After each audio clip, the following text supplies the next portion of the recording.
Doctor degree পাওয়া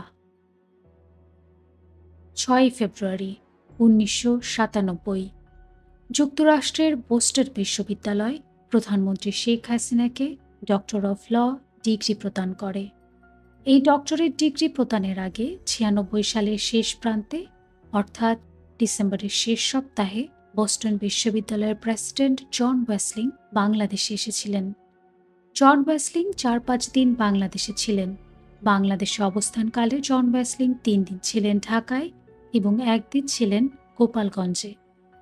ঢাকায় অবস্থানকালে জন ওয়েসলিং প্রধানমন্ত্রী শেখ হাসিনার সরকারি বাসভবন গণভবনেই থাকতেন। গণভবন থেকেই জন ওয়েসলিংকে ঢাকার বিভিন্ন জায়গায় নিয়ে ঘুরিয়ে ফিরিয়ে দেখানো হতো। ধানমন্ডি ৩২ নম্বরে বঙ্গবন্ধু জাদুঘর, সোহরাওয়ার্দী উদ্যান, সংসদ ভবন, স্মৃতিসৌধ ইত্যাদি জায়গাসমূহ দেখানো হলো এবং ঐতিহাসিক গুরুত্ব ব্যাখ্যা করে জন ওয়েসলিংকে বোঝানো হলো। একদিনের সফরে টুঙ্গিপাড়ায়ও নেওয়া হলো। টুঙ্গিপাড়ায় শেখ মুজিবুর রহমানের মাজার দেখানো হলো। গোপালগঞ্জ সার্কিট হাউসে রাত্রি যাপন করার পরদিন আবার ঢাকায় নিয়ে এসে বঙ্গবন্ধু জাদুঘরের সমস্ত ছবি এবং নিদর্শনগুলো খুবই ভালোভাবে ব্যাখ্যা করে জন ওয়েসলিংকে বুঝিয়ে দেওয়া হলো। শুধু বুঝিয়েই দেওয়া হলো না, একেবারে তোতা পাখির ন্যায় মুখস্থ করিয়ে দেওয়া হলো। জন ওয়েসলিংকে সমস্ত কিছু বুঝিয়ে মুখস্থ করিয়ে দেওয়ার দায়িত্বে ছিলেন প্রধানমন্ত্রী শেখ হাসিনার সংসদ বিষয়ক উপদেষ্টা সুরঞ্জিত সেনগুপ্ত। সুরঞ্জিত সেনগুপ্ত জন ওয়েসলিংকে সবকিছু বুঝিয়ে মুখস্থ করে দেওয়ার সাথে প্রধানমন্ত্রী শেখ হাসিনাকে ডক্টর অফ ল প্রদানের বিষয়টিও ভালোভাবে বুঝিয়ে দিলেন। বোস্টন বিশ্ববিদ্যালয়ের প্রেসিডেন্ট জন ওয়েসলিং নগদ ও বাকি মিলিয়ে অনেক উপঢৌকন নিয়ে বাংলাদেশ থেকে চলে গেলেন। কিন্তু গণভবন যে প্রধানমন্ত্রী শেখ হাসিনার সরকারি বাসভবন, এটা সেনবাবু জন ওয়েসলিংকে বলেননি। ফলে জন ওয়েসলিং ধরে নিলেন ধানমন্ডি ৩২-এর ওইটা বঙ্গবন্ধু মিউজিয়াম, টুঙ্গিপাড়াটা বঙ্গবন্ধুর গ্রামের বাড়ি এবং বিশাল দুর্গের ন্যায় গণভবনটা প্রধানমন্ত্রী শেখ হাসিনার পিতা শেখ মুজিবের বাড়ি।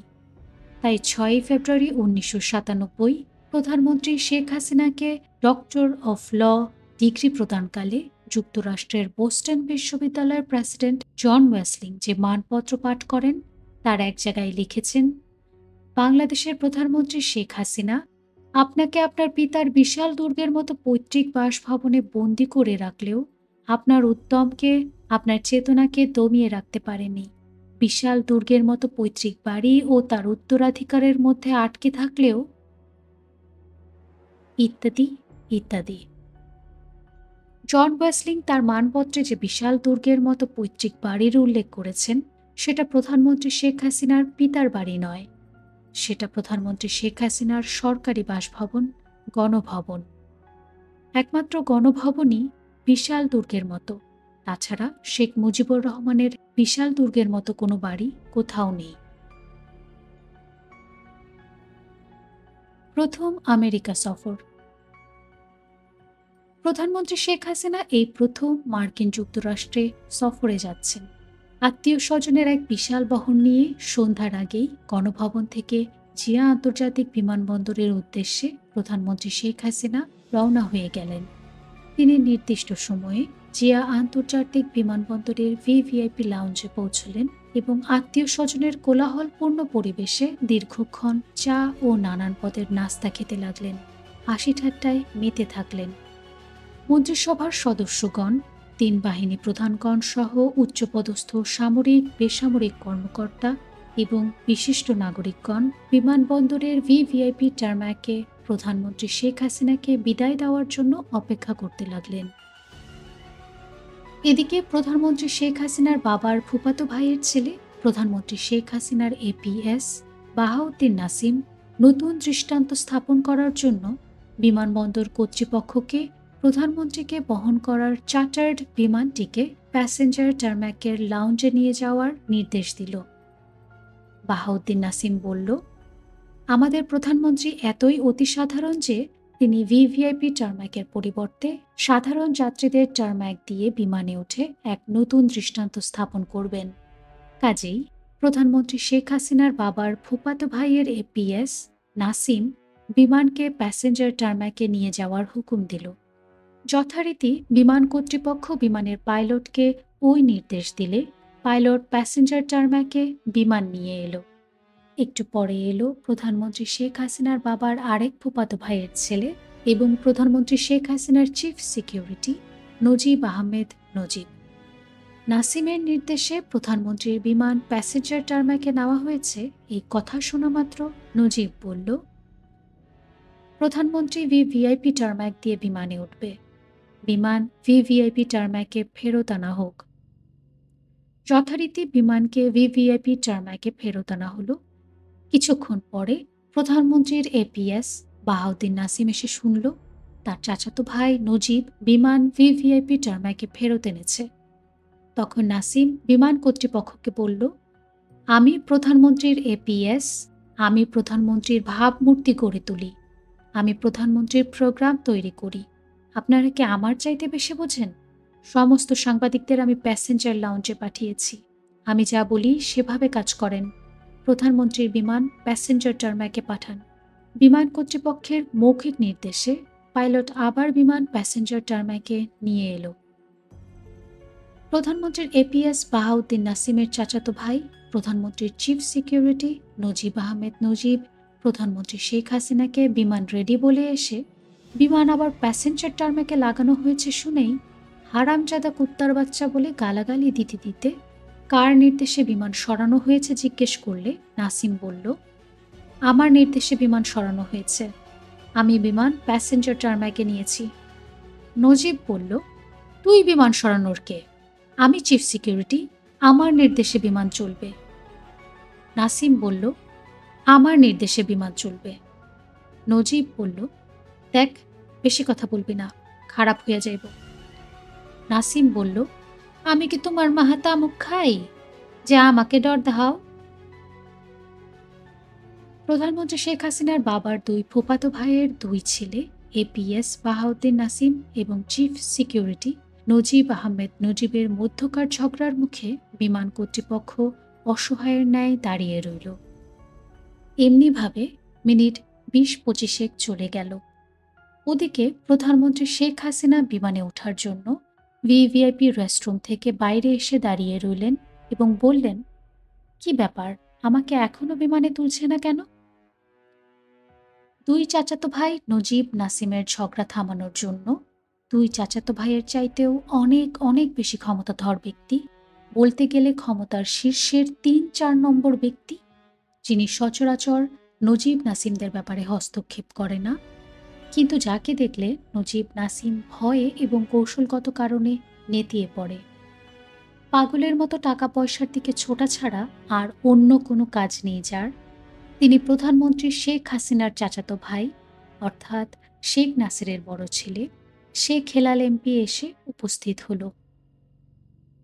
নজিব নাসিম ভয়ে এবং কৌশলগত কারণে নেতিয়ে গেল। শেখ হেলাল এমপি বলল, প্রধানমন্ত্রী দাঁড়িয়ে রয়েছে আর এখনো বিমানের ব্যবস্থা হয়নি, যান ভিভিআইপিতে বিমান লাগান।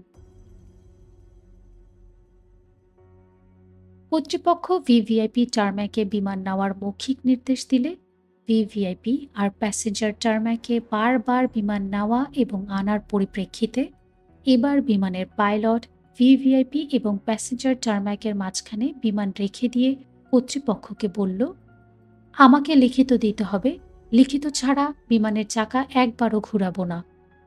এবার বিমান কর্তৃপক্ষ আরও বিপাকে পড়ল। কর্তৃপক্ষ লিখিত দেওয়ার পর পাইলট ভিভিআইপি টার্ম্যাকে বিমান নিয়ে গেল। প্রধানমন্ত্রী আমেরিকার উদ্দেশ্যে যাত্রা শুরু করলেন। যদিও এই সমস্ত কারণে প্রধানমন্ত্রী শেখ হাসিনার যাত্রা শুরু করতে ঘণ্টা দেড়েক দেরি হল এবং প্রধানমন্ত্রী শেখ হাসিনা অসন্তোষ প্রকাশ করলেন। কিন্তু প্রধানমন্ত্রী শেখ হাসিনা কার উপর অসন্তোষ প্রকাশ করলেন তা বোঝা গেল না। প্রধানমন্ত্রী শেখ হাসিনাকে বিদায় জানাতে আসা সকল মন্ত্রী, 3 বাহিনী প্রধান, উচ্চপদস্থ সামরিক বেসামরিক কর্মকর্তা ও বিশিষ্ট নাগরিকগণ যাত্রা শুরুর এই বিলম্বের সময় হ্যাবলার মতো দাঁড়িয়েছিল। পরের দিন দেশের সমস্ত পত্রপত্রিকায় নানান ভাষায় প্রধানমন্ত্রীর যাত্রা শুরু করতে বিলম্বের সংবাদ পরিবেশন করল, কিন্তু কেন যাত্রা বিলম্ব হলো তা কোনো পত্রিকাতেই জানা গেল না, প্রকাশ করা হলো না। শুধু বিলম্ব হলো এটাই প্রকাশ করা হলো। শুধু তাই নয়, প্রকাশিত এই সংবাদের পরিপ্রেক্ষিতে সাংবাদিক, কলাম লেখক আবেদ খান ভোরের কাগজে প্রধানমন্ত্রীর নিরাপত্তাকে বিঘ্নিত শিরোনামে ধারাবাহিকভাবে সরেজমিন তদন্ত লিখলেন। আবেদ খান তার প্রতিবেদনে বিমানের অভ্যন্তরে রাজাকারের সন্ধান পাওয়া সহ আরও কত কিছু পেলেন, কত কিছু লিখলেন। বিমান প্রশাসনের অনেক রদবদল হলো, কিন্তু প্রধানমন্ত্রী শেখ হাসিনার যাত্রা বিলম্বের প্রকৃত কারণ আবেদ খানের কলামে এলো না। প্রধানমন্ত্রী শেখ হাসিনা আমেরিকা সফর করে যুক্তরাষ্ট্রের বোস্টন বিশ্ববিদ্যালয় থেকে ডক্টর অফ ল ডিগ্রির সাথে তার একমাত্র বোন শেখ রেহানাকে সকল কিছুতে অর্থাৎ পৈতৃক সূত্রে অর্ধেক ভাগ দেওয়ার পাকাপাকি ব্যবস্থার শর্তে সঙ্গে নিয়ে এলেন। ভাগ বাটোয়ারা নিয়ে দুই বোনের দ্বন্দ্বের অবসান ঘটিয়ে শেখ রেহানা ক্যাশিয়ারের দায়িত্ব নিয়ে বাংলাদেশে আবার ফিরে এলেন। অর্থাৎ প্রধানমন্ত্রী শেখ হাসিনার ব্যক্তিগত তহবিলে যা কিছু জমা হবে তার সব কিছুই শেখ রেহানার হাত দিয়ে হতে হবে, এই শর্তে শেখ রেহানা দেশে ফিরে এলেন। যুদ্ধ বিমান ক্রয়। প্রধানমন্ত্রী শেখ হাসিনার ক্যাশিয়ার বঙ্গবন্ধু কন্যা শেখ রেহানা তার স্বামী শফিক সিদ্দিকীকে সঙ্গে নিয়ে এক বিকেলে প্রধানমন্ত্রীর সরকারি বাসভবন গণভবনে এসে প্রধানমন্ত্রীকে রাশিয়ার MiG-29 বোমারু বিমান ক্রয় করার পরামর্শ দিয়ে বললেন, এই যুদ্ধ বিমান ক্রয় করলে উত্তরপাড়ার লোকেরাও অর্থাৎ ঢাকা ক্যান্টনমেন্টের সৈনিকেরা খুশি থাকবে এবং আমরা ভারতের দালাল না এটাও জনগণ মনে করবে। উপস্থিত মোটরসাইকেল আরোহী বলল, খবরদার নেত্রী, এই কাজ করবেন না, দেশের কোটি কোটি মানুষ বেকার। যুদ্ধ বিমান ক্রয় না করে যে টাকা দিয়ে যুদ্ধ বিমান ক্রয় করবেন সেই টাকা বেকারদের কর্মসংস্থানে বরাদ্দ করেন।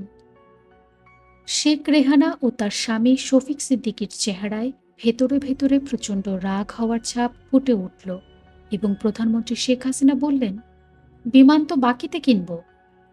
মোটরসাইকেল আরোহী বলল, যতই বাকিতে কেনেন এই টাকা তো এদেশকেই শোধ করতে হবে।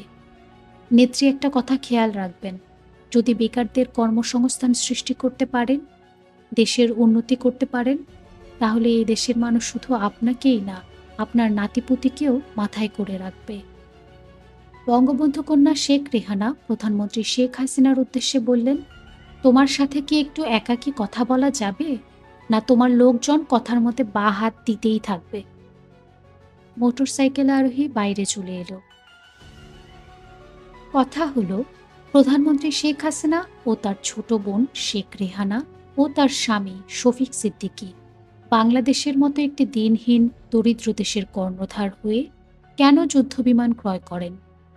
ভারতের সাথে যুদ্ধ করার জন্য? মনস্তাত্ত্বিকভাবে শেখ হাসিনা, শেখ রেহানা গঙেরা কি কখনো ভারতের সাথে যুদ্ধের কথা চিন্তা করতে পারে? নিশ্চয়ই না। শেখ পরিবার কখনোই ভারতের সঙ্গে যুদ্ধের কথা চিন্তা করতে পারে না। বরং শেখ হাসিনা, শেখ রেহানারা সদা সর্বদা ভারতকে তাদের ব্যক্তিগত ও পরিবারগত অভিভাবকই মনে করেন। তারা সব সময়ই ভারতের রাজনীতিবিদদের, বিশেষ করে পশ্চিম বাংলার মুখ্যমন্ত্রী জ্যোতির বসুকে পিতৃতুল্যই মনে করেন। ভারতের সাথে যুদ্ধ করবেন না, তারপরও যুদ্ধ বিমান ক্রয় করেন। রহস্যটা কি? তাহলে কি হাসিনা, রেহানা গঙেরা জানেন না যে বাংলাদেশ পৃথিবীর মধ্যে প্রায় সবচাইতে গরিব দেশ? এদেশের মানুষের দিনে আধ পেট আহার জোটে না, বস্ত্র নেই, শিক্ষা নেই, বাসস্থান নেই, এসব কি তারা জানেন না? নিশ্চয়ই জানেন, তারা সবাই জানেন। আবার এটাও নিশ্চিত যে আর যাই হোক, শেখ হাসিনা, রেহানারা তাদের অভিভাবক ভারতের বিরুদ্ধে যুদ্ধ করার জন্য কখনোই যুদ্ধবিমান ক্রয় করবেন না। তাহলে তারা যুদ্ধবিমান ক্রয় করেন কেন? একটা কথা মনে রাখতে হবে, দেশের প্রতিরক্ষা খাত হচ্ছে এমন একটা খাত যে খাতের ব্যয় সম্পর্কে মহান জাতীয় সংসদেও কোনো প্রশ্ন উত্থাপন করা যাবে না। রাষ্ট্রীয় নিরাপত্তাজনিত কারণেই প্রতিরক্ষা ব্যয় সম্পর্কে কোথাও কোনো প্রশ্ন তোলা যাবে না। শুধু আমাদের দেশেই নয়, অন্যান্য দেশেও একই নিয়ম। সেই জন্যই ভারতের প্রয়াত প্রধানমন্ত্রী রাজীব গান্ধীর বোফোর্স কেলেঙ্কারিতে স্পষ্ট জড়িত থাকা সত্ত্বেও ভারতের পার্লামেন্টে এই নিয়ে তেমন হৈ হুল্লোড় হয়নি। এই প্রতিরক্ষা খাত থেকেই বর্তমান বিশ্বে সবচাইতে বেশি দুর্নীতি হচ্ছে। প্রতিরক্ষা ব্যয়ের যেহেতু কোনো জবাবদিহিতা নেই, সেহেতু এই খাতেই দুর্নীতি করা বা কমিশন নেয়া অতীব সহজ। প্রশ্ন হচ্ছে, ভারতের বিরুদ্ধে যুদ্ধ করা হবে না, তথাপি শেখ হাসিনা, শেখ রেহানা গং বর্তমানে যুদ্ধে অকার্যকর পুরনো সেকেলে রাশিয়ান MiG-29 যুদ্ধবিমান কেন ক্রয় করেন? এর উত্তর শুধু কমিশন। শুধু কমিশন পাওয়ার জন্যই এই অত্যাধুনিক যুগে অত্যাধুনিক কার্যকর জঙ্গি বিমানের পরিবর্তে অকার্যকর সেকেলে পুরনো ধজ্জা ভাঙা বোমারু বিমান ক্রয় করেন। প্রধানমন্ত্রী শেখ হাসিনা এবং তার ক্যাশিয়ার শেখ রেহানা এরকম এক একটি ডিলে কম করে হলেও শত শত কোটি টাকা পেয়ে থাকেন।